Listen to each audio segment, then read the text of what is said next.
Welcome to Pickthall House's conversation on religion and public reason with Dr. Mohammad Fadel.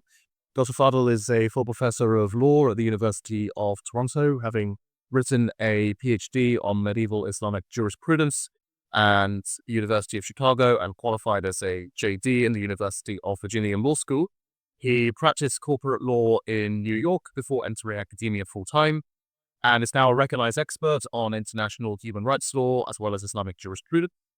He is the author of dozens of articles on law, political theory, and theology, and has extensively explored the resources in the Islamic jurisprudential tradition for endorsing and contributing to an overlapping consensus on principles of justice in religiously plural societies.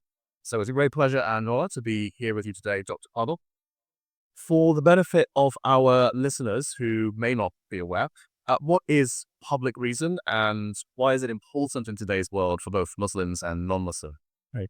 Public reason is a term that Rawls uses to refer to the kind of reason that's appropriate for a democratic society in which citizens address each other as free and equal members of that society. And so he has certain claims about what that language, what that rhetorical style would entail.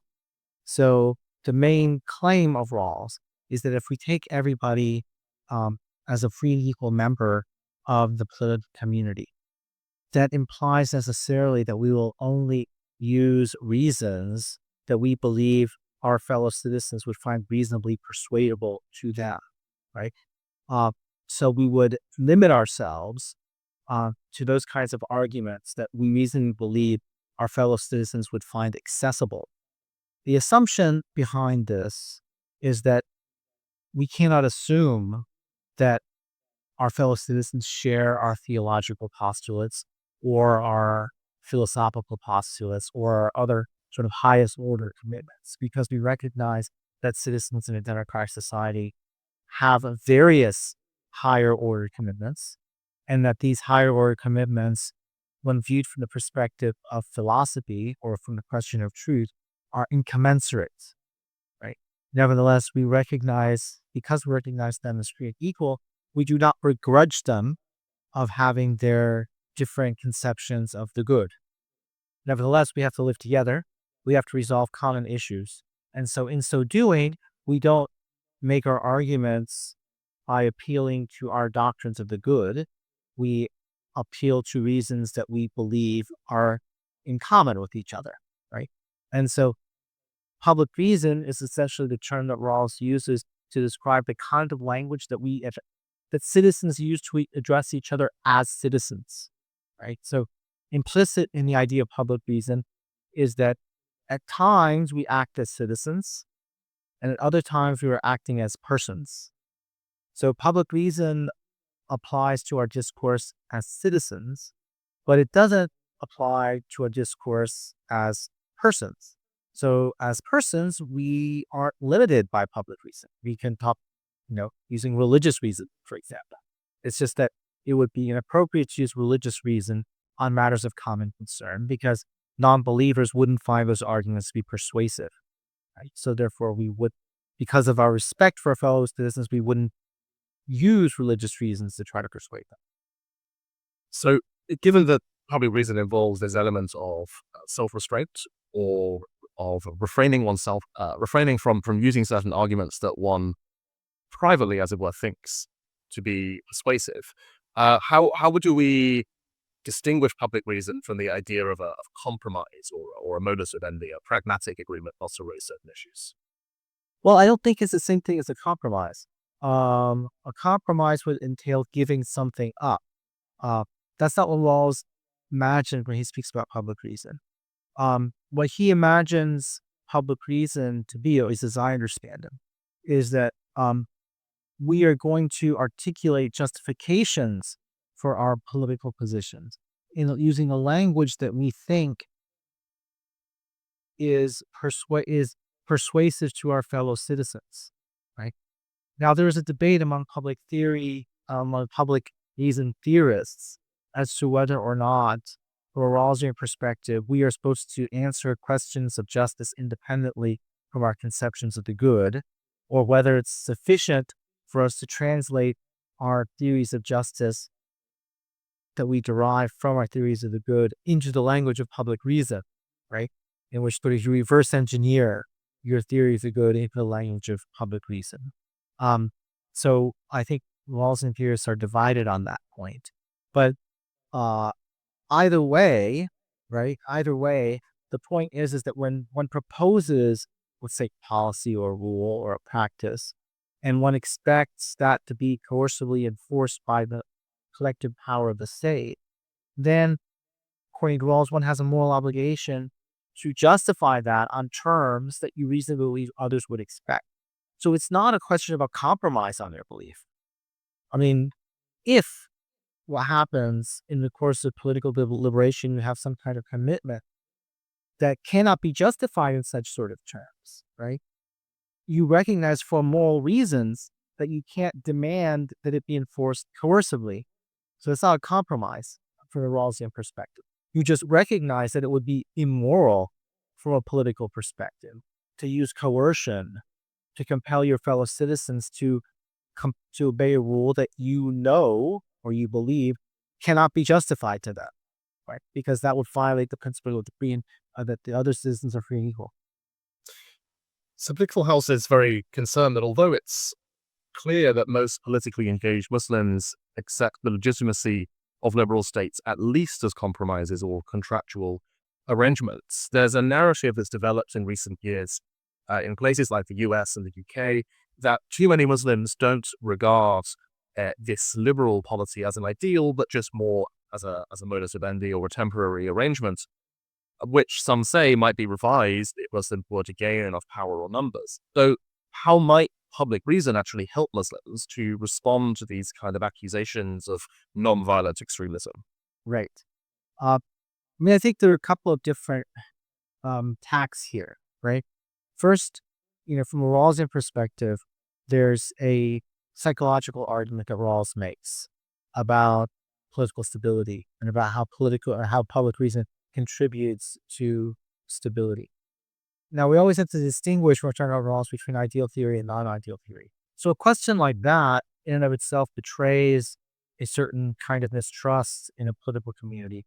And we're already in a place of non-ideal theory, right? So I think Rawls's initial answer is that by insisting on the limitations and not just the limitations, but the positive content of public reason, members of society, let's say, who are committed to public reason, model what political tolerance means. And the so-called intolerant, by hypothesis, an accusation is that Muslims are secretly intolerant, which I deny, but let's suppose that that's true. The Rawlsian response to that is, well, you can teach them tolerance through practicing the virtues of public reason, including the virtues of tolerance that are implicit within it, right? So that's one important response to this, right? That if you suspect a certain group in society is not fully committed, you give them more toleration. Well, that does not justify restricting their rights, because the assumption is they learn to be tolerant by practicing politics. That's the first thing.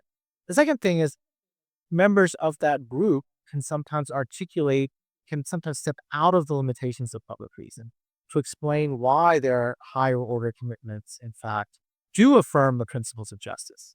And that's not an ideal situation because normally we should be limiting ourselves to public reason and not engage in sort of theological discussion or philosophical discussion when we're talking about political things.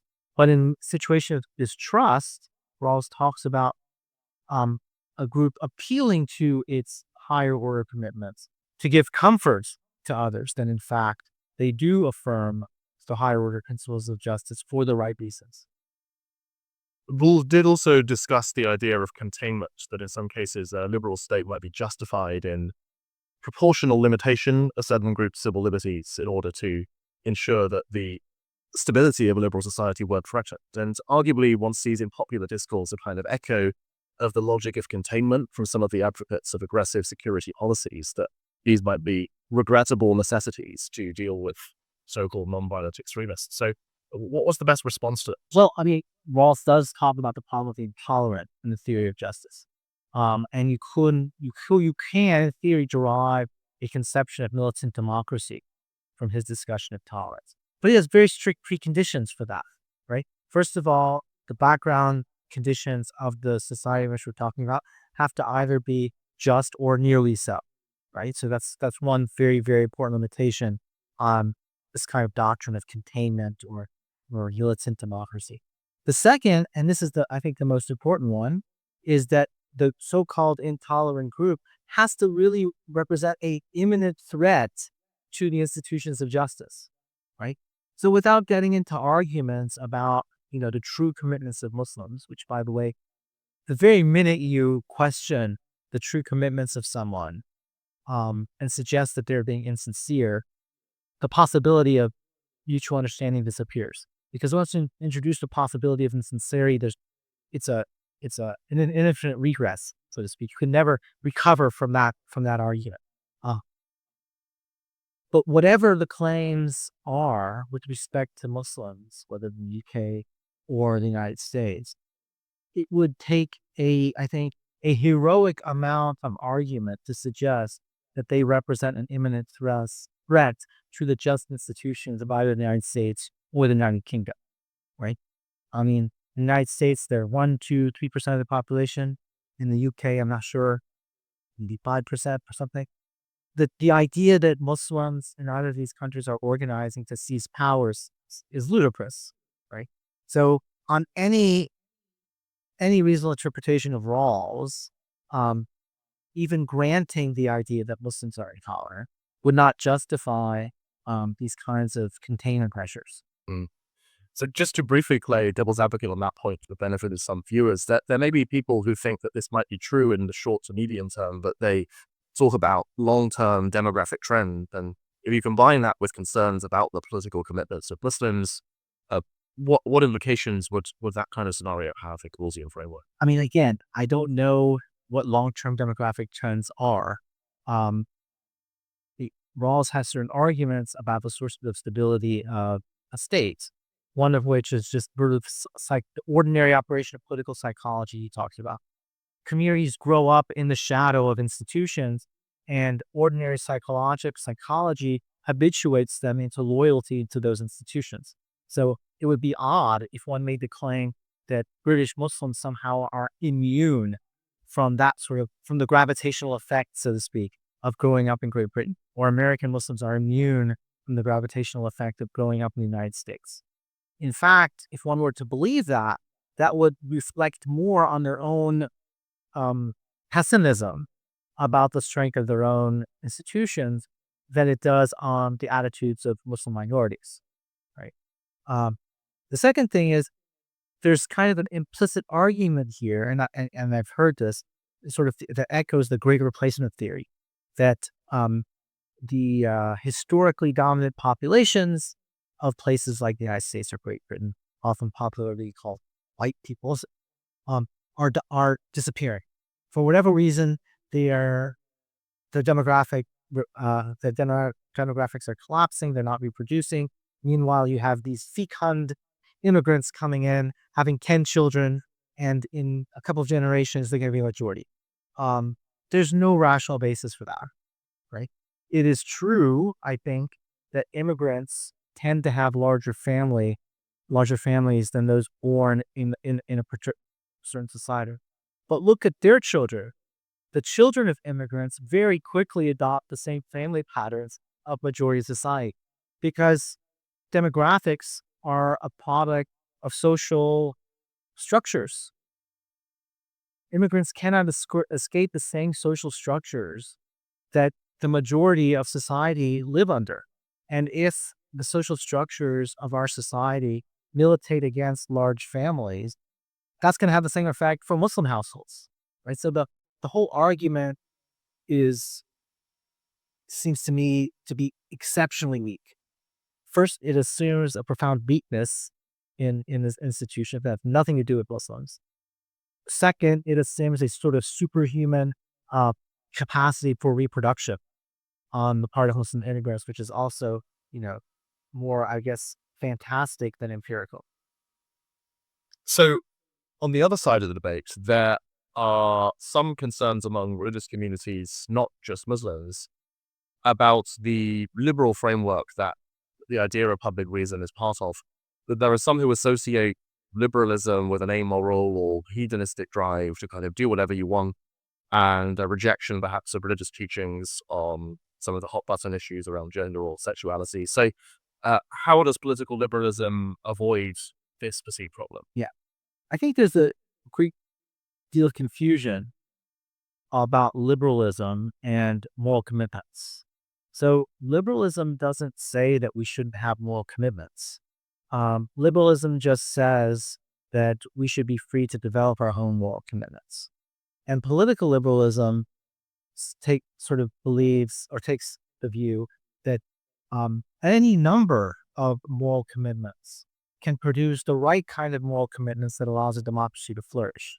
And so, therefore, we should have a neutral, from a political perspective, a neutral view as to what the moral commitments of individual citizens are. But from that framework, even from the perspective of political liberalism, um, there are a certain set of virtues that citizens need to cultivate in order to sustain a democracy. So it's not true that liberalism is libertarianism, or excuse me, or libertinism, right? It's not a doctrine that says do whatever you want, right? It is a doctrine that puts a thumb in the scale of individual freedom on the assumption that individuals are going to be behaving responsibly with their own lives, right? And so you don't need to compel them because they are going to deliberate carefully about the best way of living for themselves.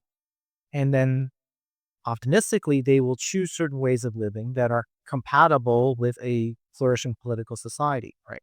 Yeah. We don't leave people entirely on their own. We have a system of public education.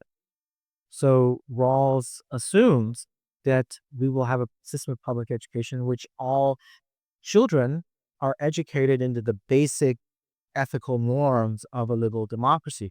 And he assumes that many of these virtues or norms or whatever are also present in what he calls the comprehensive doctrines like religions, philosophies, etc. Right? So it's a mistake to think that liberalism is a licentious doctrine from that perspective. So, following John Rawls, you've suggested that the Islamic basis for endorsing political liberalism is likely to be explored first in Western liberal societies where Muslims are a minority, but that it may also help to solve problems of social and political division in Muslim majority states. So, why should Muslims in the non-Western world embrace what might be perceived by some as an ideology of alien provenance backed up by kind of neo-colonial Western powers? Right. Well, I mean, whether, you know, obviously liberalism, particularly Rawlsian liberalism, has its origins in post World War II um, liberal states and industrial capitalism, et cetera, et cetera, et cetera. But that doesn't mean that the problems that it's trying to solve are unique to first world countries, because presumably Muslim countries wish to develop. They want to go from poor, largely agrarian economies into more advanced and flourishing industrial economies. And it's my view that to the extent that you succeed in development in this sort of way, this very same problems that came to exist in Western countries will come to exist in non-Muslim countries, excuse me, in Muslim countries. Namely, you will have a breakdown in sort of the doctrinal unity of the population. Why? One reason is because modernity requires a great deal of specialization and knowledge. In other words, there's a much faster body of knowledge that must be mastered in order to flourish in modernity than in pre-modern. In order to do that, people have to become specialized in various domains of learning. The division of labor in terms of the pursuit of knowledge becomes a lot more finely, a lot more fine distinctions are being made, and people have to specialize in these things beginning at an earlier age. One of the consequences of that is that there's less of an opportunity to reinforce a common system of beliefs because people are going to be spending a lot more time doing other things rather than religion, right? Um, as a result, religious doctrine or the extent to which religious doctrine is constituted of people's education and people's consciousness is necessarily going to get smaller relative to their other kinds of learning that they get, right? And as a result, we can expect a greater degree of plurality in religious opinions, even if everybody's still nominally Muslim, right? We see this, I don't know about the UK, but in the United States, um, Muslims in the United States have a lot of opinions about religion that you wouldn't necessarily find in a traditional Muslim society. And that's just a natural consequence, I think, of uh, being citizens in a modern state, right? The commonalities uh, become smaller and smaller. The common experience becomes less and less. Um, and so reasonable pluralism will develop in Muslim countries just as much as they are in Western countries. So building on this concern about colonialism, as it were, I'm just going to put to you a concern that I've heard from some gifted and politically engaged Muslim students, which is there a risk of a kind of insincerity or post-hoc reasoning if academics are guided by questions like, can the Islamic tradition endorse political liberalism, or how, if, if so, how would it do so? And if there is this risk of post-hoc reasoning, how should thinkers and scholars avoid that risk? Yeah. Um, I think I think it's almost impossible to escape the charge of post hoc reasoning, no matter what position you take as a Muslim intellectual in the 21st century. Um, if you are a traditionalist, an uber traditionalist, let's say, you're open up to the charge of being nostalgic, right? That you're taking these positions because you are reacting to a modernity that you don't feel is the product of your own agency. And so therefore, you are going to react against it by embracing tradition in all its forms, right? On the other hand, if you are a Muslim intellectual who call for adaptation, again, you're going to be accused of reacting modernity, not really reflecting an authentic position. So I'm not really sure what authentic means because it kind of assumes a privileged position outside of historical contingency. I think we should just all recognize that our views are always going to be subject to a certain degree of historical contingency, that the kinds of problems that occupy us are determined by the circumstances we find ourselves in, right? And so we have to evaluate every position based on the inner strength of the arguments being made, not based on the fact that it is contingent.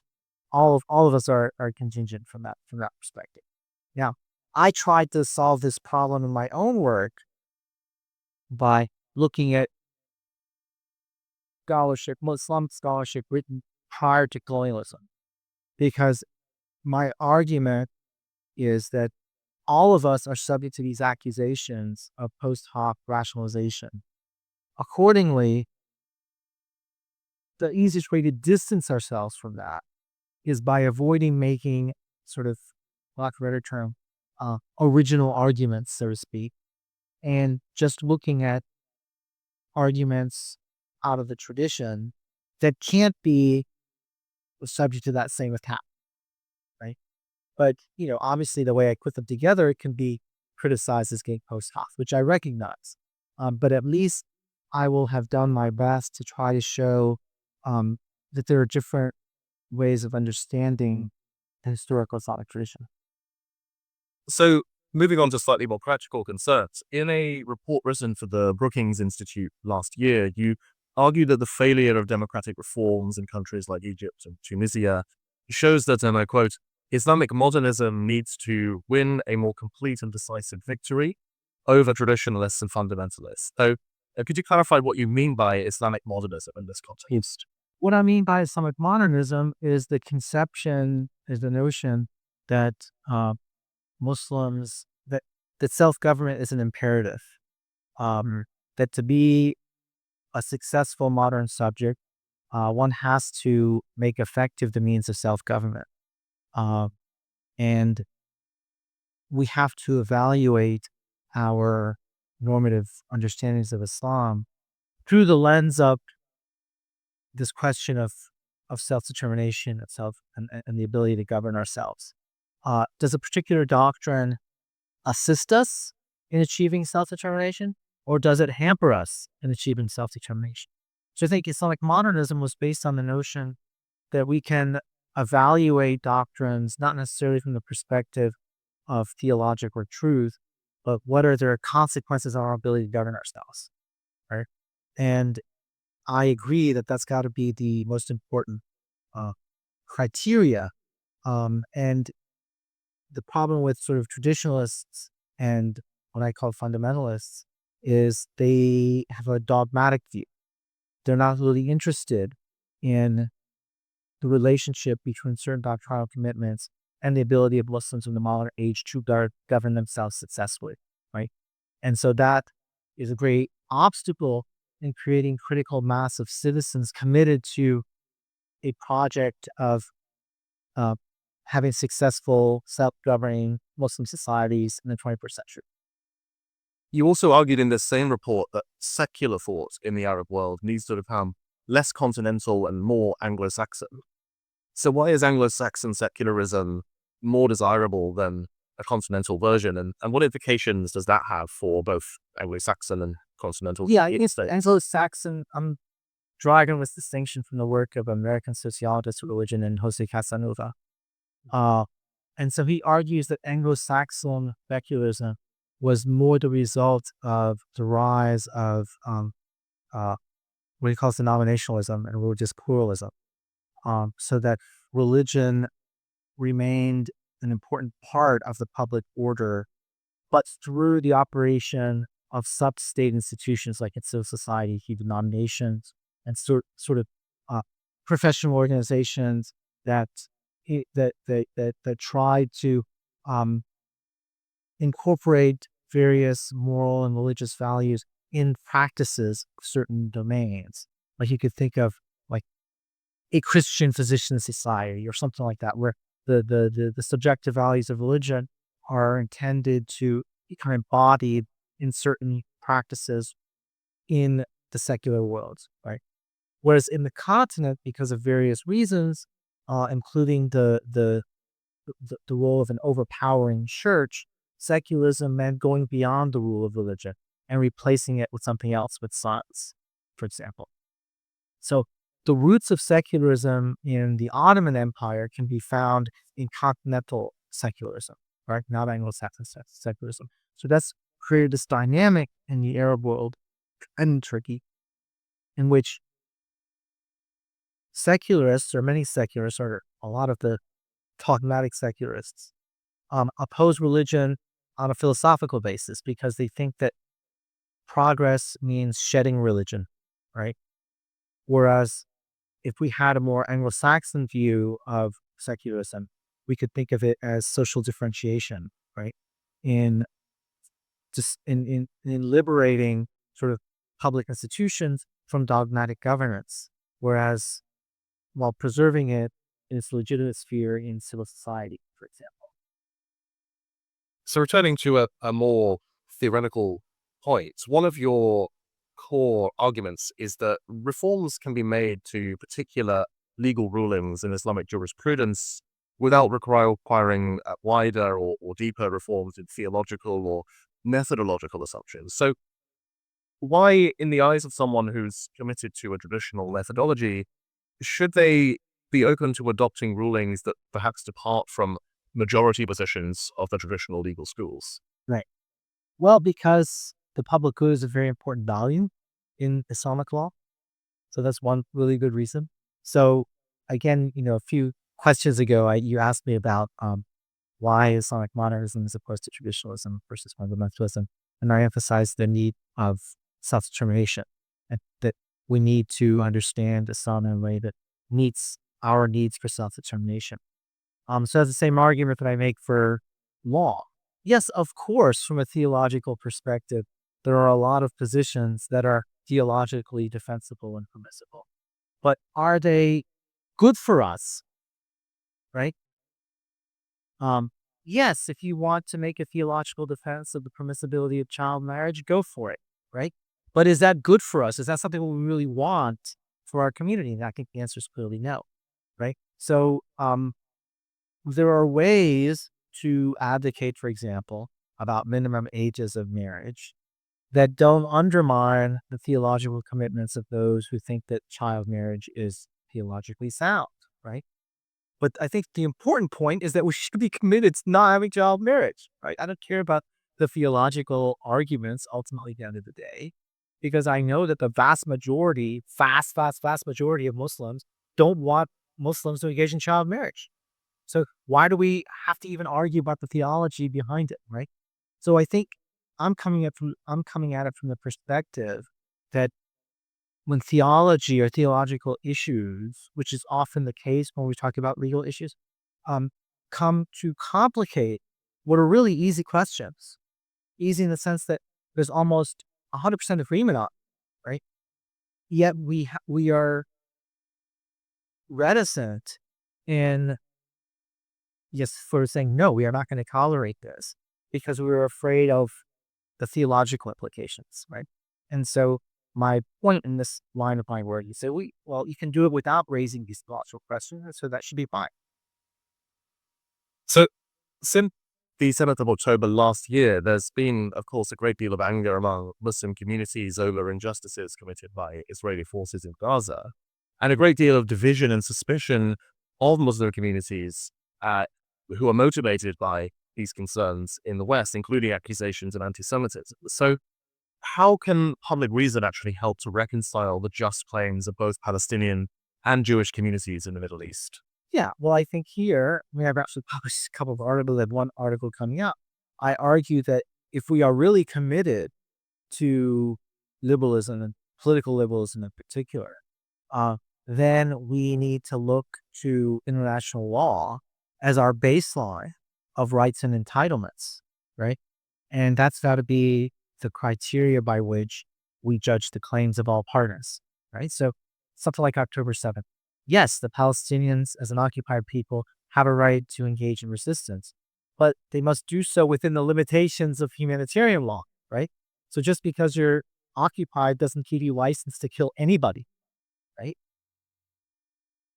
Likewise, um, Israel as a juridical state has rights as a state, but those rights are limited by international law, right? It can't, for example, denationalize people based on racial grounds, which it did to the Arab population. It can't unilaterally expel them. It can't confiscate their property, right? All of these things that they've done, right?